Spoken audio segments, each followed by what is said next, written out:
2PM.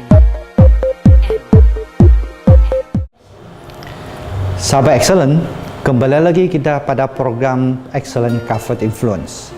Tadi kita sudah membahas bahwa kita membahas bahwa ketika seseorang mengambil keputusan, tentu saja otak yang berpengaruh. Nah, untuk menjawab pertanyaan, bagian otak yang mana yang terlibat ketika seseorang mengambil keputusan, saya akan memulai dengan sebuah teori yang sudah cukup dikenal, yaitu teori Big Bang. Oke, untuk menjelaskan sejarah evolusi terbentuknya otak manusia.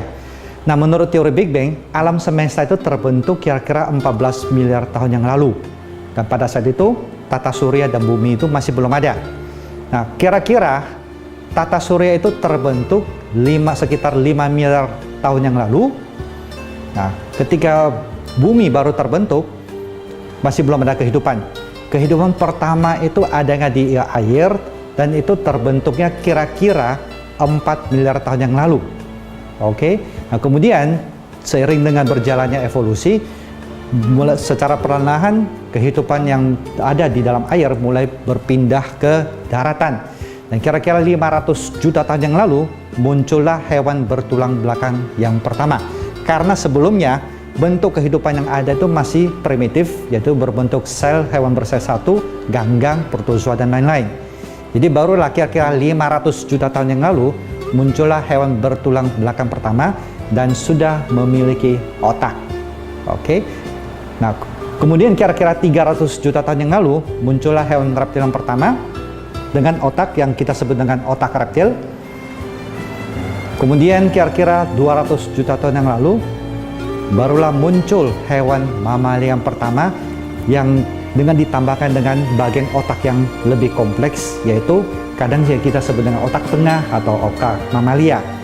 Nah, kemudian kira-kira sekitar 600.000 tahun yang lalu muncullah manusia purba pertama yang disebut dengan Homo sapiens, dan sudah memiliki otak yang lebih kompleks lagi, yaitu ditambah lagi dengan bagian otak yang lainnya yang disebut dengan neokortex. Dan kira-kira sekitar 40.000 tahun yang lalu barulah untuk pertama kalinya manusia menggunakan bahasa sebagai media untuk berkomunikasi. Nah, jadi sesuai dengan model ini, sesuai dengan model Triune Brain dari Paul MacLean, seorang neuroscientist, otak manusia itu dibagi jadi 3 bagian. Bagian pertama, otak reptil. Kenapa disebut dengan otak reptil? Karena masih mirip dengan otak yang dimiliki oleh hewan reptil seperti kodok, buaya, kadal, dan lain-lainnya.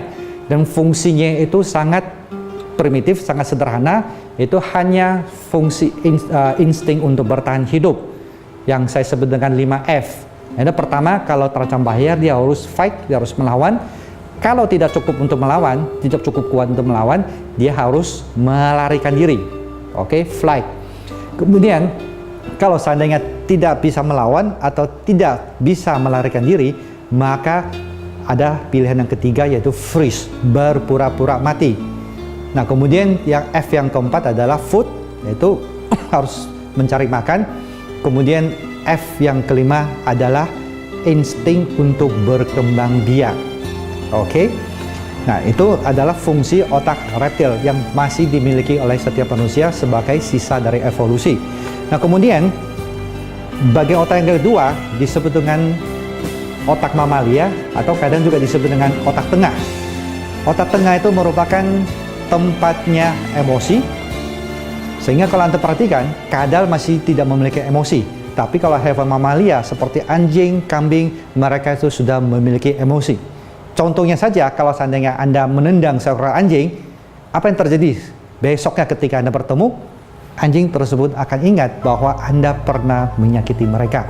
Nah, karena adanya otak tengah atau disebut dengan otak mamalia, karena masih dimiliki oleh hewan mamalia. Nah, kemudian lapisan otak yang ketiga disebut dengan neokortex. Itu muncul sesudah ketika manusia seiring dengan munculnya manusia purba pertama. Nah, neokortex itu merupakan tempatnya logika dan nalar kita bekerja.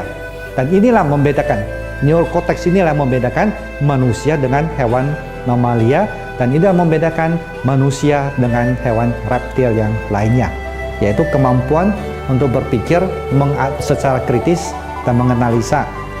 Oke, jadi otak memiliki 3 bagian, otak reptil, kemudian otak tengah, barulah neokortex.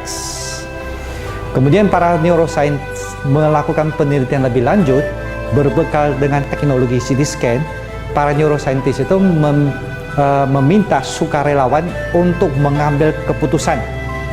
Kemudian proses pengambilan keputusan atau aktivitas otak yang terjadi selama proses pengambilan keputusan itu difoto dengan CT scan. Ternyata ada hal yang sangat menarik yang bisa kita perhatikan, yaitu ketika seseorang mengambil keputusan terjadi 3 proses di ketiga bagian dari otak tersebut. Nah, proses yang pertama terjadi di neokortex, yaitu sukarelawan sedang menganalisa pilihan atau alternatif yang ada. Misalnya A, ada B, ada C, dengan C. Apa saja pilihannya. Kemudian proses yang kedua terjadi di otak tengah, yaitu sukarelawan sedang memberikan feedback secara emosional tentang pilihan atau alternatif yang ada. Misalnya kalau pilih A, rasanya seperti apa, emosinya seperti apa. Kalau pilih B, emosinya seperti apa, rasanya seperti apa. Kalau pilih C, seperti apa. Kemudian hasil dari kerja itu akan disampaikan ke bagian otak yang lainnya. Dan yang menarik, sahabat excellent, menurut Anda, apa yang terjadi pada otak reptil? Apa yang terjadi? Ternyata otak reptil mengambil keputusan berdasarkan hasil kerja dari neokortex dan feedback dari otak tengah. Oke, jadi bisa disimpulkan sebenarnya ketika seseorang mengambil keputusan, yang mengambil keputusan adalah otak reptilnya, yaitu bukan neokortex untuk menganalisa atau bukan juga otak tengah yang hanya memberikan feedback secara emosional. Oke, nah jadi target kita ketika kita menunjuk sebenarnya adalah bagaimana caranya kita mampu berkomunikasi secara langsung dengan otak reptil. Karena kalau kita bisa mempengaruhi secara langsung, otomatis kita mampu mempengaruhi ke proses pengambilan keputusannya. Apa saja hal-hal yang bisa kita manfaatkan atau bagaimana caranya kita berkomunikasi dengan otak reptil secara langsung akan saya bahas setelah pesan-pesan yang berikut. 2P